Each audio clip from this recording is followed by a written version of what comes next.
from Rio20, Ryo presents with Leo. Anyway, so what I'm doing?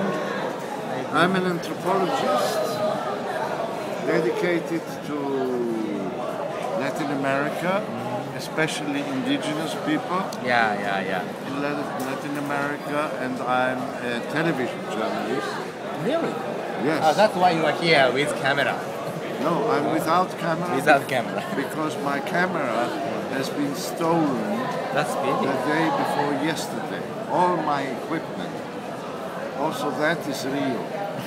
Don't forget. Okay. Do you have contact with Attack TV too? Of course. Yeah. They found me through these T-shirts and made some interview. so they're keen, you know.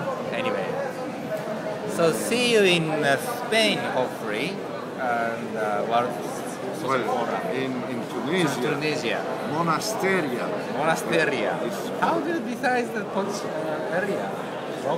Because Local people are fighting, or no, it's the most consolidated country of the new Arab country. it's like a port You know, in Egypt there is still this fight between the military and the civil society and the people Yeah. going on. In Syria it's impossible, of course. So we went to Tunisia because it's relatively calm. Right. So we should learn the strategic organizations of people in Japan. So we renew it. So we should learn a lot from Brazil, a lot from World Social Forum, and a lot from Asia. There's one thing you can learn from Latin America in general. Yeah. That is these social movements who do not identify with the government, but who make their own politics, and they many times impose their politics against the big powers. And that is something in Asia I find, not only in Japan, but in Asia generally. Everybody is bowing Politicians. the head in front of the politician. And because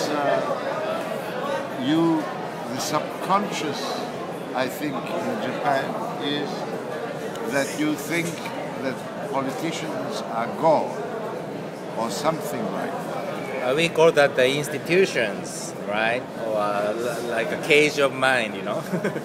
But anyway, So you should I should learn. liberate from that and take up, like you do it here, your own position, but get in alliance with other initiatives, Yep. and then form a bloc which eventually can take over power in Japan. I wish you that. Yep. Thank you. It's really coincidence. Happy coincidence.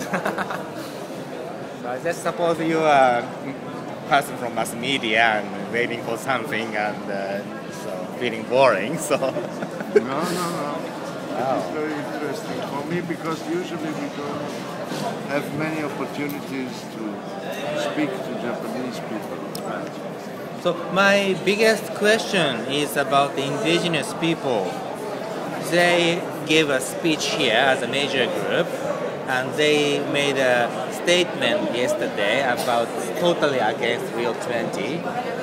You know, so how shall we understand or know what's their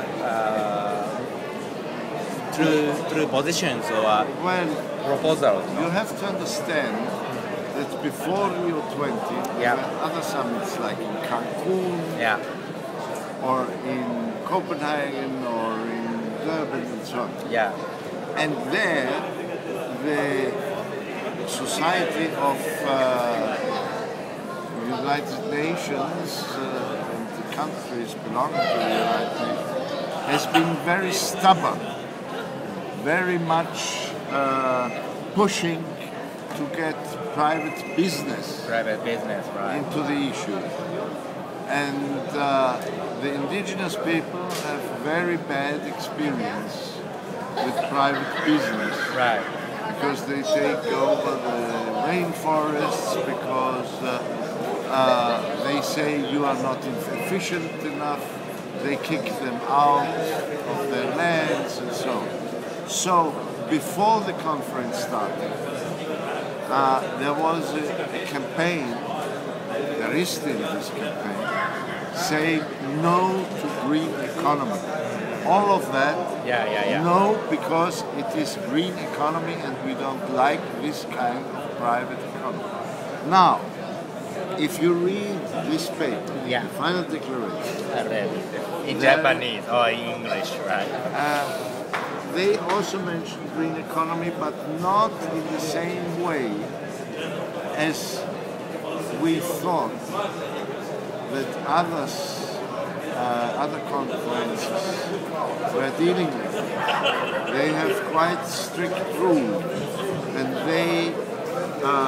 there is a paragraph on indigenous people. Yes.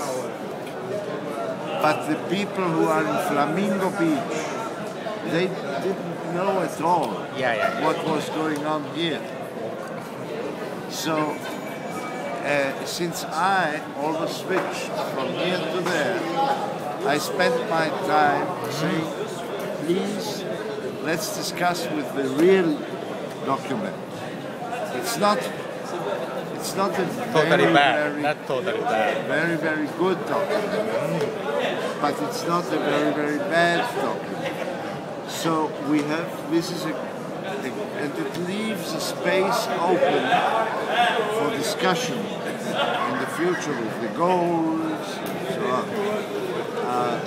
So I think that, and I will, since I'm an anthropologist and very good friends with most of the indigenous movements, I will try to tell them, let's discuss the real text and not ideological fantasy, green yes or green no.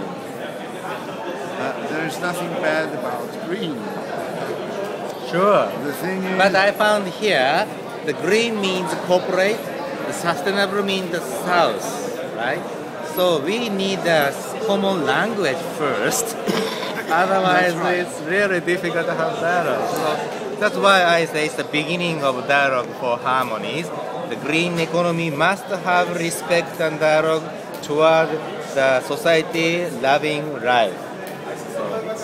So it's really good to hear your story, because I saw in every political struggle there are hardliners on the one side who don't want to talk with the other side. They only want to say no, no. And the other side, there are also hardliners. Now, I'm belonging within this current of international civil society to the people who always look for dialogue with other democratic forces, even if they are capitalist, even if they are on the other side, I don't share. But when I say that publicly, there are always jump up some people and say, you are a traitor, because you should say no, no, no. I don't say no. Indian organization, even you are told so. Okay, I see. But I find the Brazilians in general, Flamingo Beach Brazilians and Rio Centers Brazilians, both, they are very, very good in equilibrizing, in smoothing the differences. It's sort of, and that's not only now for a political reason, it's their character. If you compare Brazilians with Colombians, Argentines, you will see there is a great difference. Yeah. Brazilians are much more conciliatory because of their own history. Well, so I saw many times over there, there's a big television and a speech made by Via Campesina at the Cuprados Povos. It's shown here, so it's a sign of dialogue, but I didn't find some from indigenous people, so that's what we need next, you know? There are also some. I think so, but yeah, sure. Representatives here. Only you have to understand that the Amazonia, Yeah, which are the Brazilian indigenous people, native one. they are more different than you and me. Japan and Austria is much closer than Amazon indigenous or Peruvian or Ecuadorian or Bolivian. So I think that those people are not here, but here, you know, they're living within the prevention rural area, right? So the Life South player means the organic farmers in the south or something like that, but the indigenous, truly indigenous people living like endangered species, right? So, but I heard that the biggest supermarket in Brazil decided to cope with MSTs. Yeah. No. So it's kind of some dialogue, of them. Some not, of them. Not all of them. Just the beginning of. They have their own. It's not a supermarket. They have their own businesses, small businesses, in the areas where the MST is active. Yeah. And MST is not the same thing as indigenous. Small farmers. On the contrary, since the indigenous are they live in remote areas. They feel sometimes the settlers from the MST as a big danger to them. The MST grew up in the south of Brazil. The Amazon is in the north of Brazil. And the MST expanded to all the country, and there where the Amazon is, there are problems. Right. Okay. So it continues anyway.